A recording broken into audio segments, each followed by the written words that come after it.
I'm Kathy Hassett. I'm director of the University Art Galleries Department, and I'm delighted to see you all come out tonight for the second gallery talk associated with our current exhibit, Texas on Paper. For those of you that were not able to attend our first gallery talk by Stephen and Judy Alton, it was videotaped and will soon be on our YouTube channel. Is it already up? Molly says it's already up, so you can watch that talk. Very informative, and I know we're going to have an equally informative talk today. Our speaker today, Christopher Beer, is a curator and an artist based in Houston. He earned his Bachelor of Fine Arts in Studio Art from Michigan State University. I have to give a small hiss because I'm a Wolverine. Oh boy. They're our arch enemy. And his Master of Fine Arts in Curatorial Practice from the Maryland Institute College of Art in Baltimore.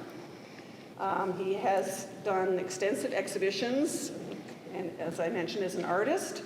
For those of you that attended the Caseta Virtual Symposium, he gave a talk on the African American artists in the John Now collection. He is the curator of the John L. Now III collection of Texas art, which is a fantastic collection that I've only been able to see a small portion of, but I'm blown away. And I really look forward to hearing what you have to say about this section of the exhibition, which comes from that Now collection. Take it away, Chris. Awesome. Thank you, Kathy.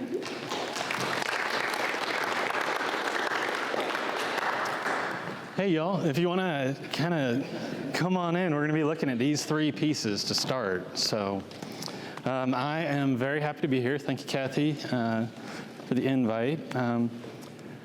So I have a few goals for this talk that I would like to kind of pass along to y'all. I want to introduce some of these artists that we have featured in this exhibition work, Texas on Paper, and share with you some of their relationships between the artists and maybe talk about relationships between the artworks. We'll also, or I'll just share some of my thoughts about the work itself and kind of how I interpret the different pieces. And we'll also think about why did the artists make these specific pieces? And so what was their impetus for creation? So this is a survey show. There's a lot of stuff going on. And so we can think of this grouping as sort of a slice of what is in the Now collection in its entirety. There's about 2,000 pieces in the collection. Works on paper, but also oil and canvas, and there's acrylic, lots of paintings, a little bit of sculpture. And so all of it, though, focuses on Texas art and work that's made in Texas. So as far back as 1845, I think, and then runs up through the present. So as we look at these pieces, a lot of the themes that kind of run throughout the collection, we'll see those themes here in these works. So the timeline, we kind of used a timeline when initially selecting these works to correspond with the two printmaking collectives that are on the other side of the gallery. So that would put our time frame within 1838 to about 1865. And so we wanted to see, we knew that artists in Texas were making great prints, but what else were they doing? And so we can see what else were they doing on paper, I should say. And so we can see kind of some of the things in this set of work, what they were doing. So we're going to break that rule real quick and head to San Antonio for these first two works. And these two artists were really important in kind of developing the foundation of visual art in San Antonio in the early 1900s, and before that even a little bit. So especially Robert Onderdonk. So here we have the Onderdonks. Robert Jenkins Onderdonk here, and then his son, Robert Julian Onderdonk, or Julian Onderdonk, as he is commonly known. So Robert, the father, was said to have been inspired to create the work that he made after seeing another early Texas painter who was actually from Missouri. His name was Thomas Allen. And he was traveling across Texas, recording everything that he saw. And he painted an image of Market Plaza in San Antonio. Well, Robert saw this, and it really inspired him. The fact that somebody was painting where he was, where he lived, the people, the places, that he thought that was really special. And so he eventually would do the same, and painting some of the architecture, some of the features of the town he lived with the people, and this is what we see here with his depiction of the Alamo. So this image is some of the tightest work I've seen of Robert's. He can get kind of painterly, which means he's got lots of strokes all over the place. You can see his marks, and it's really loose, but this is very tight. He's tightly rendered the Alamo in this nice, crisp way. It gives us a sense of what the Alamo looked like whenever he was making it way back in the day. And you can see he's got the building, and then you've got these figures, and the figures are kind of scribbled in there. They kind of look like another early San Antonian artist, Theodore Janté, who, Janté was an architect and then would paint these, the buildings in San Antonio, and then just kind of put the figures in as they kind of show a sense of scale and whatnot. And so Onderdonk's kind of doing the same thing. And so if you're looking back in the background, you see these two little guys, and you can see how big the Alamo, this facade, really is. And then he shows kind of what it might look like in a day-to-day type scene with cattle pulling a cart, and you've got a woman that seems like she's just watching him paint, but she's obviously probably doing something. But it kind of it sets a scene, makes it more real, makes it more personable, and maybe then, for me anyway, it gives me the sense of what it would really feel like to be there at that time. So, and I think that's special and important, an important part of his work. So, Julian, when he was growing up, his father Robert would travel around a lot to find work and for his work. And I've read that Robert would have Julian send him drawings over, while he was away, so he could keep track of his progress and support his art making, support him as an artist. And so this work was created in 1899. And at the time when it was created, Robert was up in St. Louis hand painting china. And so I think one reason his work is special for two reasons. It's an early work by Julian, and so it's before he's known for painting bluebonnets and being a fantastic post-impressionist bluebonnet painter. He's the definitive, and so this is early work that is far, far from that. And so we get to see his development a little bit, which I think is great. But I also think it's great that this might be one of the pieces that he was creating to send to his dad, or it's the same body of work that he was working on that he would share with his father as he was out, to have that kind of familial connection. And so I think that's pretty special.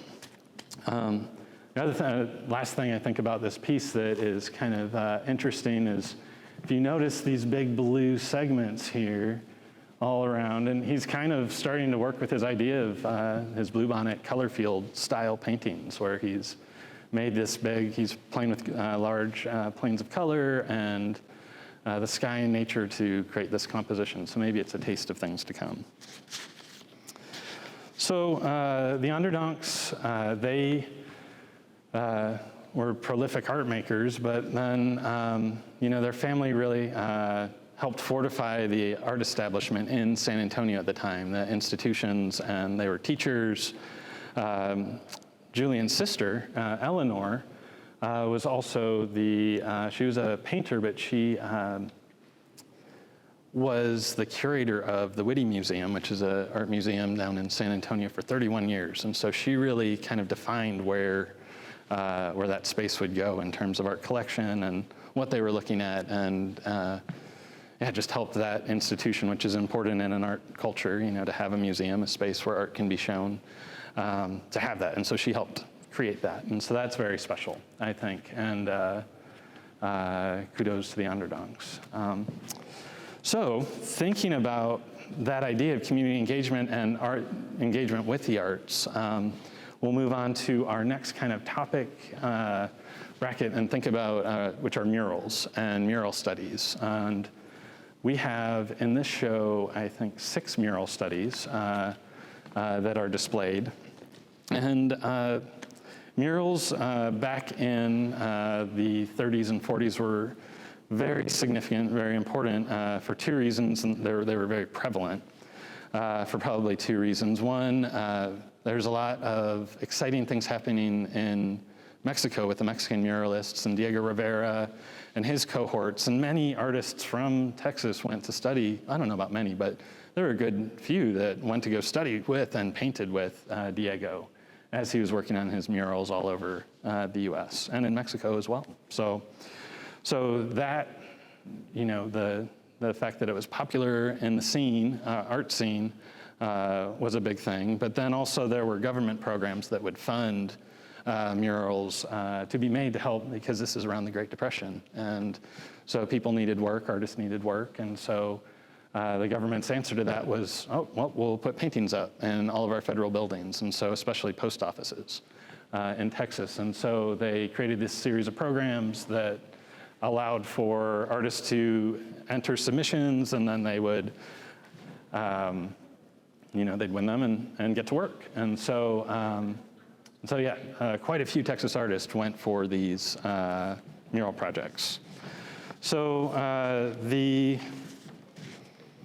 folks that we have in this exhibition, Ed Bearden, Thomas Stell, Tom Lee, Otis Dozier, Edna Gertrude Collins, and Suzanne McCullough Plowden, are all have submissions that are featured in this show. So the first one we'll look at is Ed Bearden. He preferred to be called Ed. His name's Edward, but he preferred Ed, and that's fine. He was born in Dallas in 1919, and he studied when he was at SMU with Jerry Bywaters.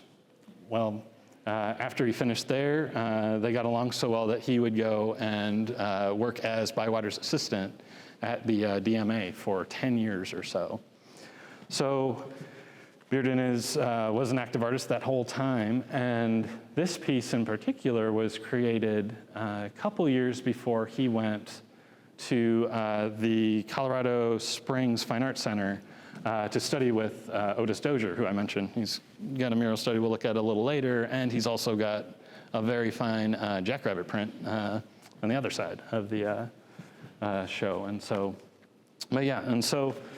Ed Bearden's piece, this sawmill, I think it's in East Texas with all the piney woods, but he does a really great job of giving us a sense of what it would be like to be in a sawmill. This kind of cramped quarters with all the beams shooting all around. It's really tight. The saw blade, near bigger than the operator right there. Can imagine it's kind of a precarious situation. And then all the dust and bark and things that are flying around.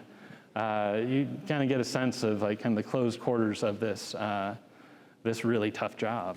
And so I like how he's used kind of these things like the bark and the motion of the log as it extends across the piece, and just to give us a sense of what it was like to be in this sawmill. This particular piece is one of my favorites, and it was hanging in my office for a long time until I gave it up to come down here. So, but it's a really great piece, and this is what's called a cartoon. The artists would create cartoons that then would be part of their submission package for the different competitions for these murals. And this is the cartoon he made for his submission for the Dallas Post Office.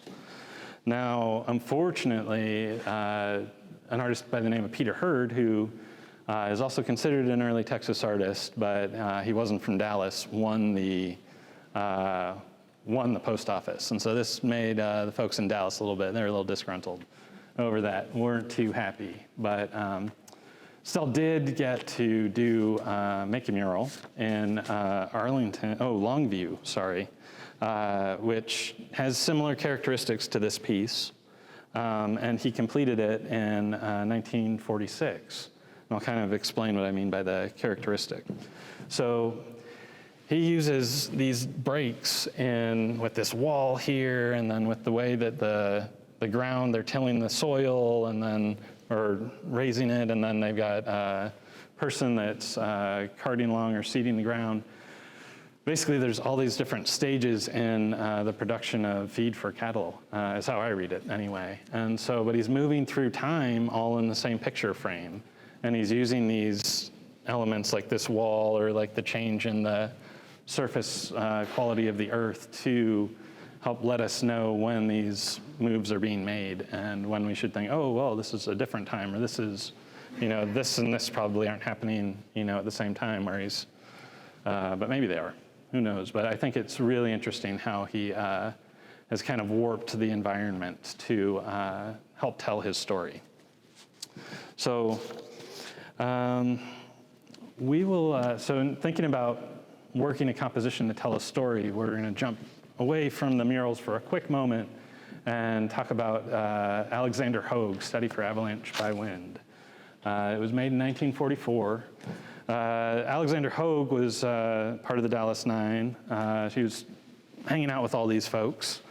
And he made this very important series called the Erosion Series that he had noticed that due to all overplowing in the Great Plains area region, that there was a lot of erosion and that sand was coming up and the soil was basically becoming very unhealthy and unable to sustain life, be able to sustain crops and whatnot. And he saw that as a big problem.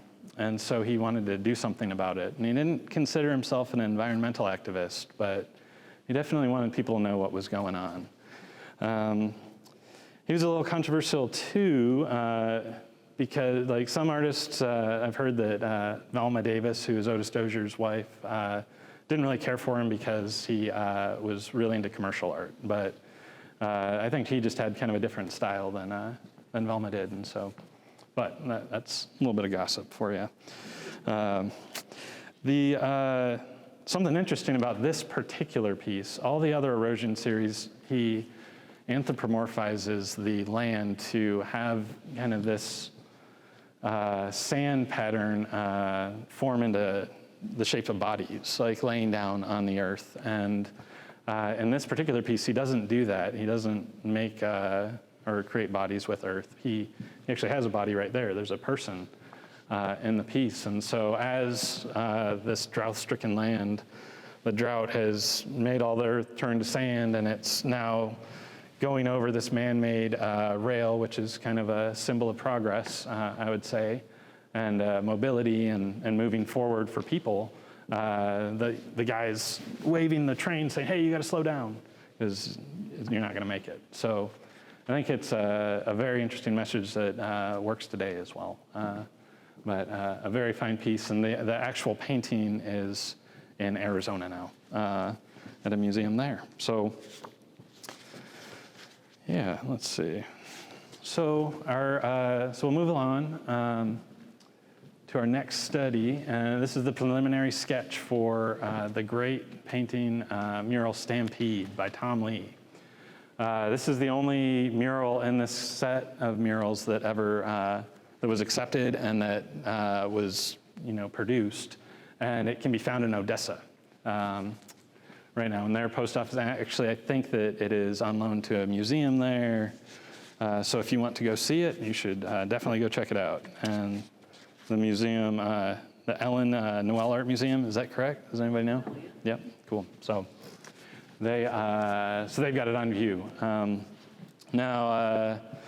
Yeah, this is another favorite of mine, and it, in small scale, realizes the horrors of the dreaded stampede, and kind of highlights dangers faced by cowboys, who are kind of one of the backbones of what made Texas what it is, helping with the ranching industry that helped the economy of Texas and its middle points. And so we see, this big kind of block of cattle running across with tongues out, eyes blank. They're crazed almost as they're just running forward to who knows what. We see the lightning in the background that probably was scaring them, or what scared them and caused this stampede, this great migration of all these cattle. And then we see an offender right there, the black cow that has spooked the horse, and he's knocked the cowboy off, and the cowboy is plunging down. And and so it just kind of highlights the dangers that these men and folks faced as they were working to feed us. And it's very, very important part of our history here in Texas. So these are two, as I said, two more mural studies. The one on the right, is Otis Dozier, and the one on the left is by Edna Gertrude Collins.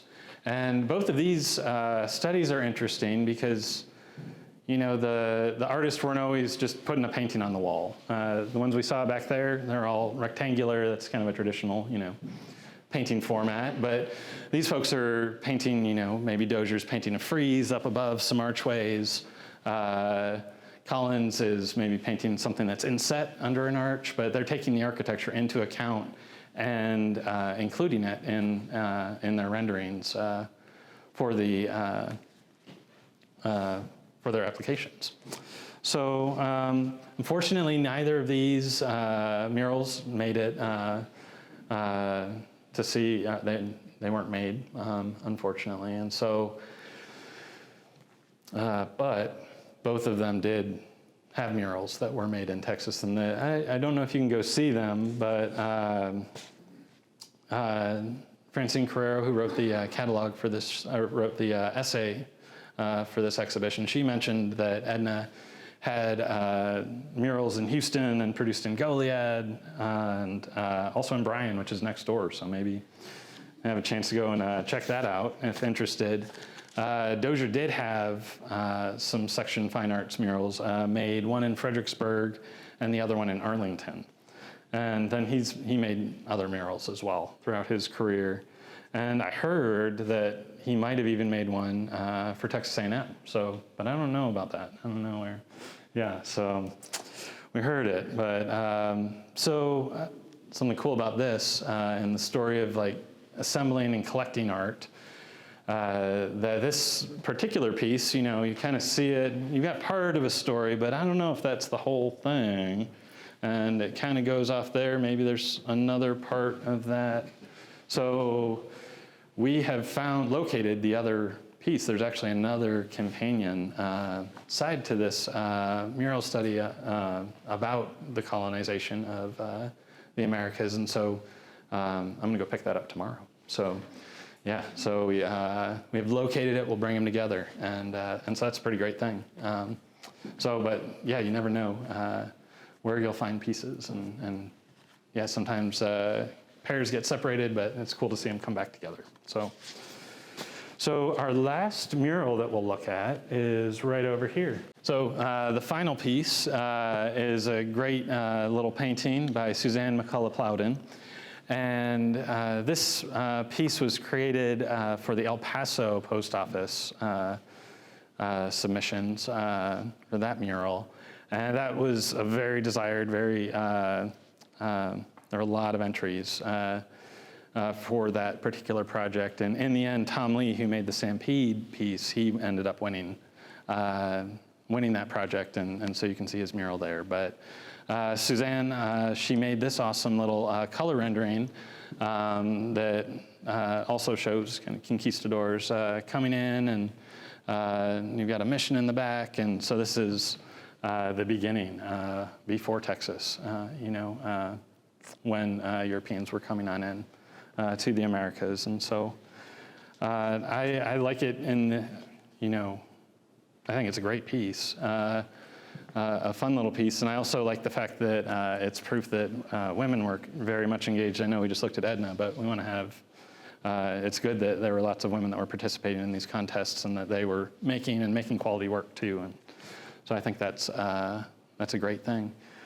So thinking about, murals and like all these artists that are making murals, well, they didn't always just make murals.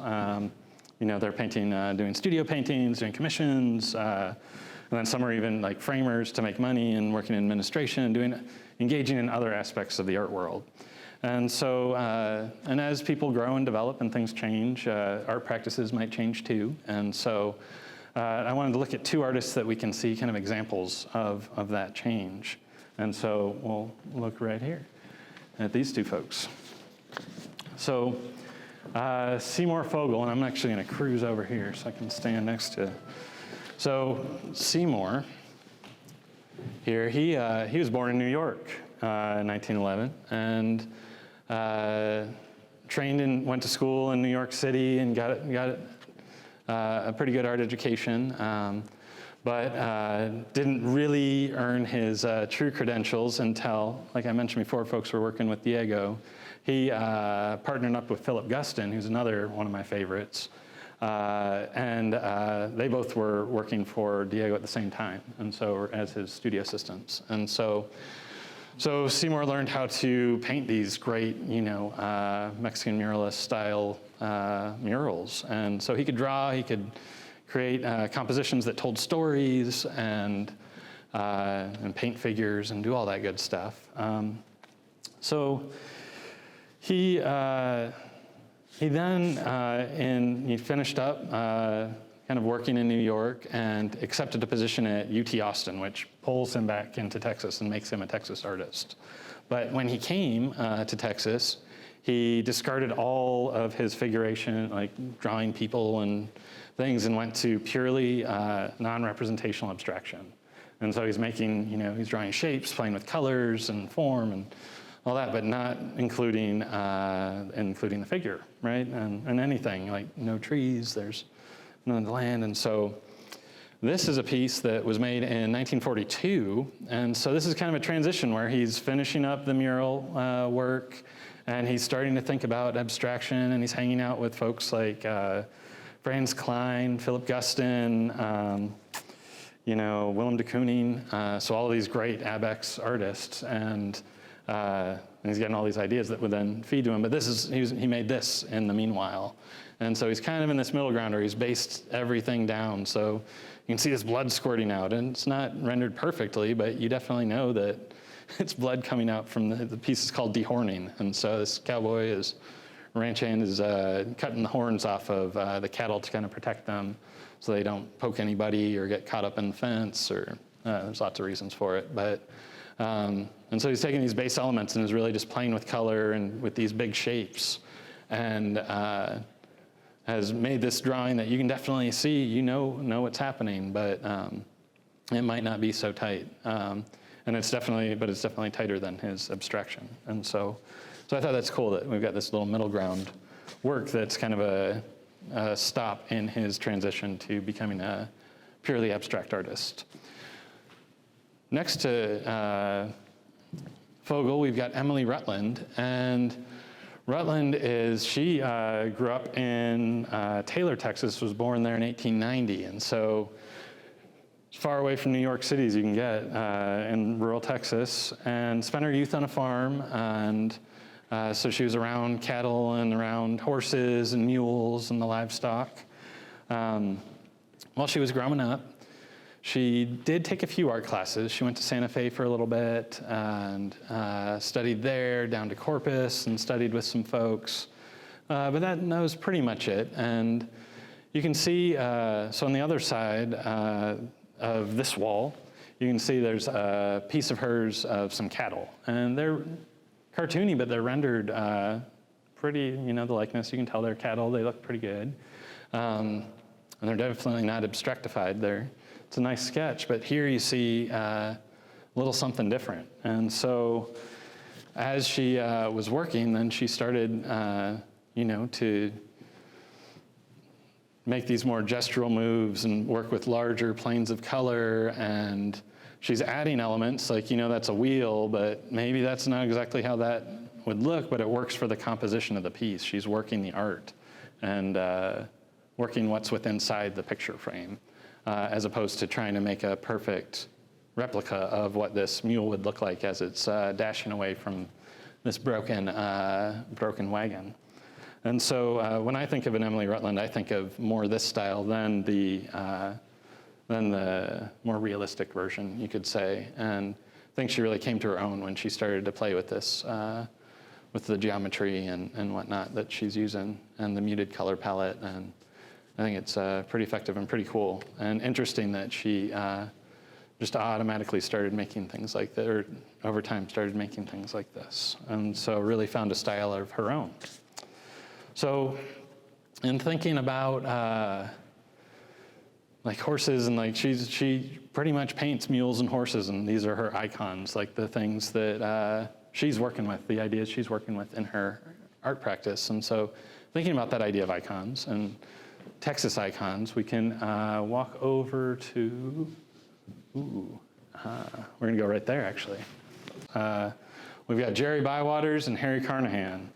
So Bywaters and Carnahan were founding members of this group I mentioned a little bit before, but the Dallas Nine, who were a group of regionalist painters that were centralized, stationed in Dallas, and worked together to create opportunities for themselves. They did critiques. They kind of fed off each other's work and defined this Texas regionalist style that a lot of collectors look for today. So others in this exhibit that were part of that founding group, Thomas Stell, Otis Dozier, Alexander Hogue, William Lester, who we didn't look at, but he's got a print all the way over there. And then in the print side, Everett Spruce, John Douglas, Perry Nichols, and then they're actually some of the tertiary people, because there were folks that came in and out of the scene there, and there's some of those folks over there too, but I won't list them. But yeah, so the fact that they kind of organized, got together through, I think Jerry Bywaters was a big driver in this, but it strengthened their ability to show, because there's more people they could, allow for, or they could do better marketing, because they had lots more people to talk to, because everybody go talk to your folks, They had, as I mentioned, John Douglas had a frame shop, and so they had these different trades that they would share and help out with. Some worked in the museum. They'd get jobs for each other so that, the art could get made, because that's the most important part. So, and really some left after, kind of their movement and taught in places, but a lot of them kind of stuck in Dallas. So, the regionalists they really wanted to buck this kind of Western art style that they saw as kind of stale and look inward, and so examine what was the place that they lived, which was Texas, and what gave it character, what really, what made Texas Texas, and what makes it special. And so they would pull from people, the land, different elements in the land in terms of architecture, and draw these things and create these compositions that help define this. And so instead of using going and maybe in some of their compositions, I should say, they really created these icons, these things that were staple West Texas fixtures, and so one of these is the windmill. So that's why these two are great together. And the windmill to Bywaters was kind of this representation of resilience and the toughness of the land, of the people that would go to the frontier and occupy and try to make a living off of it. It's so important. Do y'all know why? I didn't know this until last week, but do you know why windmills are important on the farm or in the ranch? So it's how folks got water. That would they drill a well, and then these things would pump a bunch of water out into the different holes, and then the cattle would be able to drink, and they'd be able to do their business. So I thought that was pretty great. Totally relevant, that they're taking the land and using it and moving forward. So Jerry, so Bywaters here, he would often go around and he'd take people and he'd go off on these West Texas adventures and snap photos instead of sketching. And and kind of started making these icons. So he loved the old houses, the old buildings, the windmills, the barbed wire, the skulls, cow skull, cattle skulls, all of those things were icons that meant something to him that he would mix up in a lot of his work. So we talked about the character of Texas now, and kind of what sets it. So now I want to think about the memory of Texas, and so we'll walk on over to look at our last piece here. All right. So this final piece was made by a gentleman, Julius Stockfleth, and it's called Canal and Bridge, 23rd and Q, 1908, painted in 1909. When I came here last time to listen to the Altmans speak and kind of look at the space, somebody asked me a question about that because he's noted as leaving Texas, I believe, in like 1907. And so to move back to where he had come from, and so it's like, oh, well, how did he paint Galveston if he wasn't there? Was he there? Was his memory? So I decided to go look into it, and this is what I found. So Stockfleth, as a young man, he was always interested in painting and in making art. Would draw quite a bit. He took a few classes here and there while he was still living in Europe. He lived on an island called Wick, which was then part of Denmark, I think. It's on the kind of southwest tip and then just offshore. And so he's from this island town. He and his family decide that they need a change of scenery. So they pack up all their stuff and move to Galveston, Texas. And so where a lot of folks were going at this time.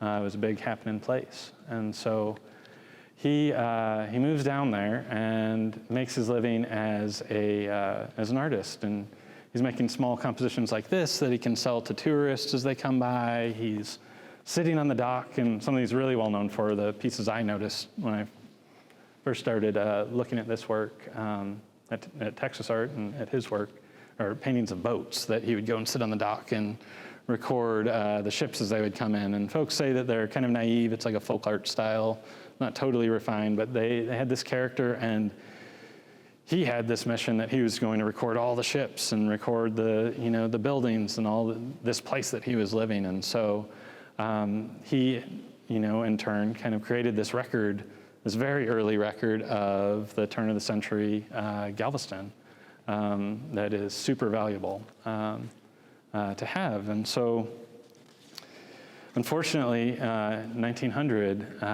there was the Great Hurricane that totally demolished Galveston. He and his whole family were affected. He survived. His sister survived. His brother survived. The rest of his family perished. They were all killed. All of the children and everybody. It was super tragic. And his brother only survived by grabbing a piece of driftwood, and he was pulled to mainland, and they rescued him there. Like, it was that crazy. And so this, this traumatic thing affected him immensely.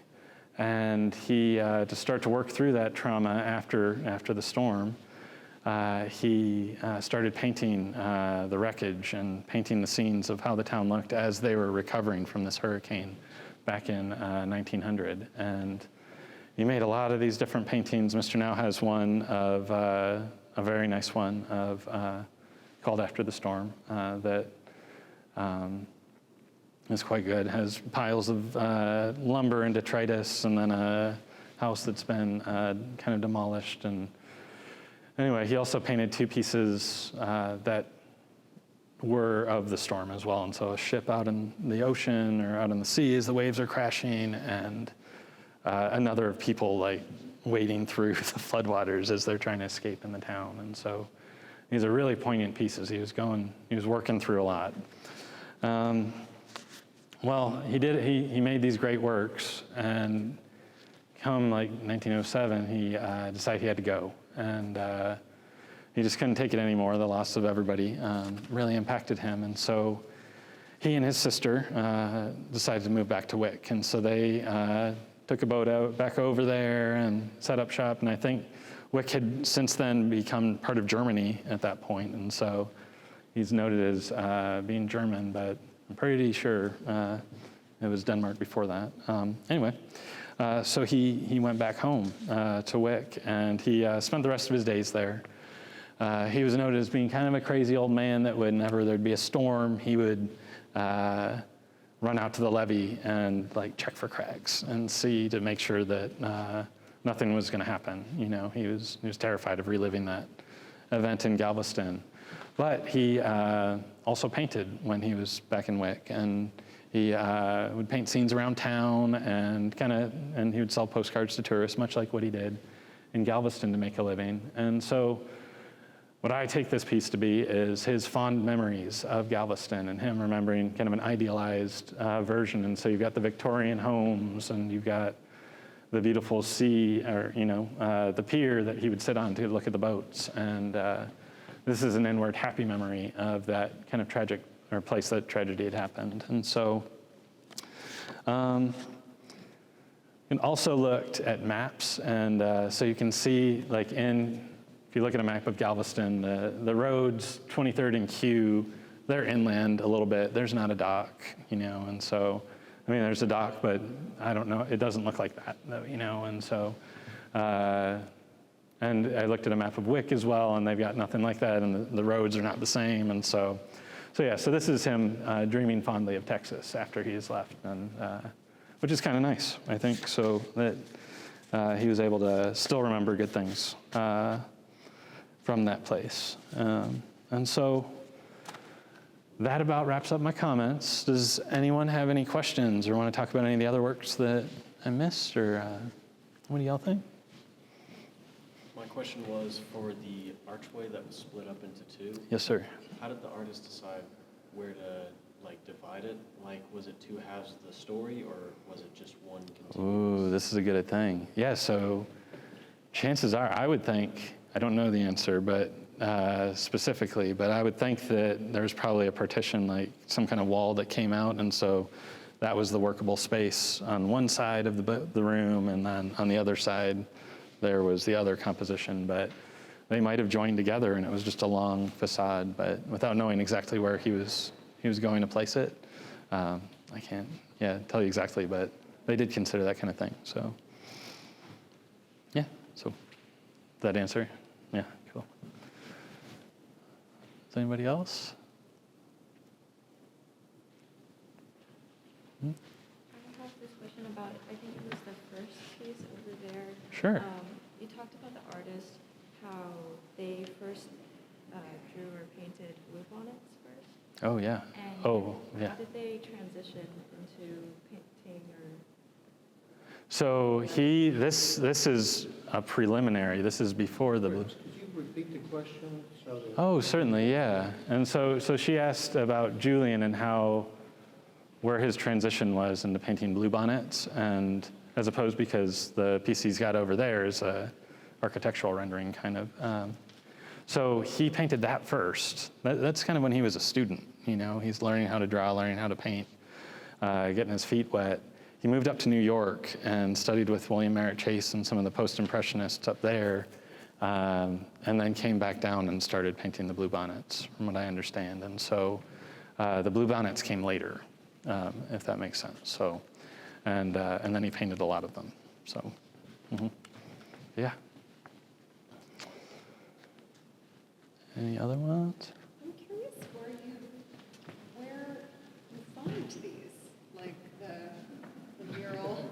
Oh, yeah. Yeah. Where did they come from? Where do you All find them? over the place. Did artists save them? Did artists? Yeah, the artists would save them, or people would see them and say, like, oh, that's going to be important someday, and they squirrel them away. They sometimes are an artist has an estate, and so they'll have all the work that didn't sell at a gallery or whatnot, and family members or somebody will hold it, and then you can go sometimes to the estates and purchase. And sometimes the estates get split, and so that's the case of that dozier.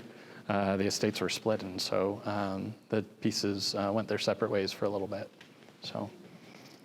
So then do you find these? Like you're talking about getting... Sometimes, and sometimes they're dealers or private dealers that go and have those connections. yeah, it just depends, and it's all kind of who you know, and then you can talk to somebody, and it's about keeping a healthy network and yeah, knowing where things are at, I guess. So, and just asking questions too, and trying to a little bit of detective work, you know, in terms of searching stuff down. So looking at old books and seeing who owned the pieces, and you can kind of piece things together that way too. So. The people running the competitions for the post office murals keep all of the submissions? No, they did not. Maybe they did some, and maybe the winners, well, no, because there's that one there. So yeah, no. But sometimes, I think, from what I understand, I mean, the government kept the final works. We have other, you know, submissions from beginning to end, you know, and I've seen other examples of that, and so they're out there. Yeah. Don't know. Yeah. That's what we got. So. Any other questions? Let's give a round of applause for Ms. All right. Thank y'all. Oh, one more question. I have one quick question about this. Do you know if the artist for this, who painted this painting, do you know if they painted any more on Galveston after the incident that were possibly, I guess, as happy or more of a happy memory? Because I feel like after something that traumatic happened, it'd be really hard to look back at a place like that and see. Yeah, that's what I thought too. Yeah, right? I don't know. I don't know the answer to that. I've seen the dramatic, you know, the aftermath, and I've seen what he did beforehand. But I never thought to look, so I'm going to check that out too. I'm curious.